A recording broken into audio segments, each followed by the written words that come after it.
Hey guys, this is Erin Korselman. I am coming to you live on Tuesday. It is a beautiful fall Tuesday in October. The air is crisp and I want to talk to you about something kind of fun today. I am going to tell you about the one time that you will hear me swear at my clients, my one-on-one parenting clients, or even if I'm talking to a group of teachers or someone like that, you will hear me swear at the teachers as well. And I'm going to tell you today, what is it that gets me to swear? What is that situation? What exactly do I say? And then I'm going to give you a little story to illustrate why this makes me so angry. Not really angry, but why it makes me so passionate enough to actually swear at the people who are paying me. So here is what will make me swear. It is when I have a client or a teacher who says to me, Erin, if my kid did anything positive, I would give more positive feedback. But like today, he did everything wrong.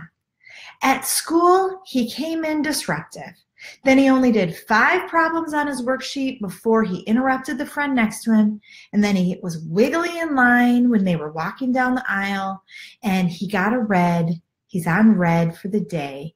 And so there just wasn't anything good to report. If there was something good, I would tell you. That's what I'm going to take these glasses off. That is the situation that will make me swear.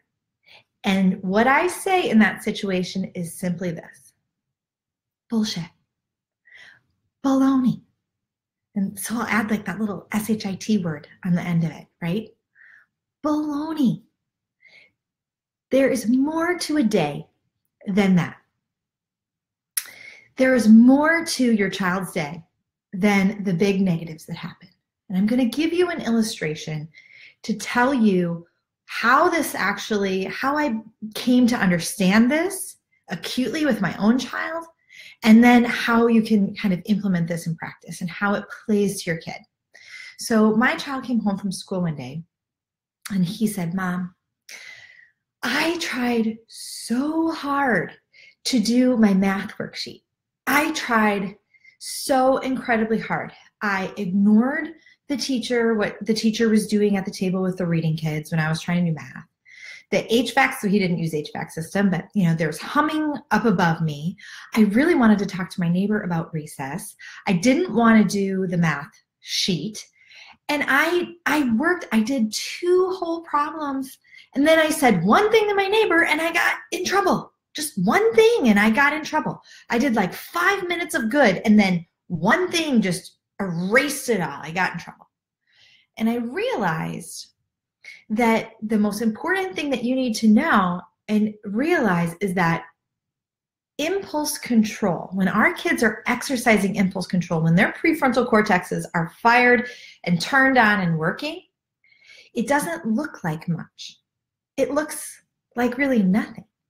So an entire time that a child may be working really hard on, say, 1 or 2 problems on a math worksheet that has like 20 of them, right?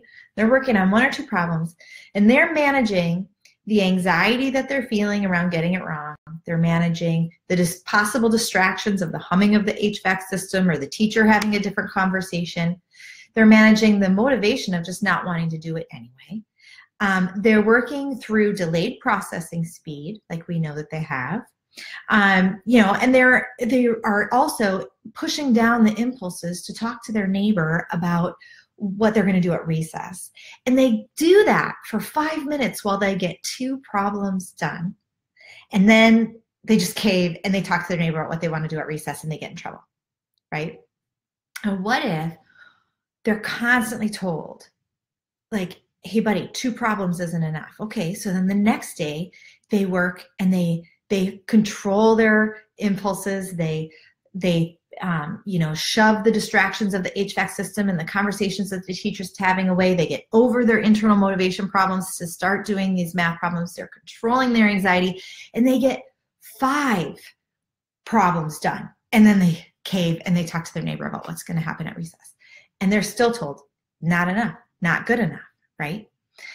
We need to back up and recognize if your child is one of those children that literally you feel like nothing is going right, then you need to back up into more bite-sized, tiny pieces and recognize the successes where they are. You need to hear my swear word in your ear, say bullshit or baloney, right? That's not true. My child was not bad all day. He might have been wiggling in line, but he got in line. He might have only done 5 worksheets on his math sheet, but he did 5 problems, right? He might have, not put his dishes away at the kitchen table, but he ate his breakfast. Whatever it is, you need to back up another step and recognize where the good is, because that's where you're going to start. Remember the saying, what we pay attention to grows. What we pay attention to grows.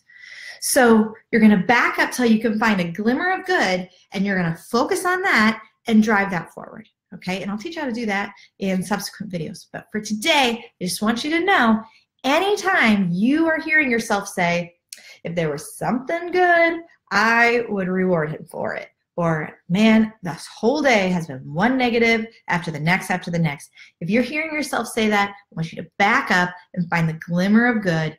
Focus your attention there. Okay? Focus your attention there. That's the lesson for today. And if you need to have my swear word ringing in your ear, feel free to use it. We'll talk to you later.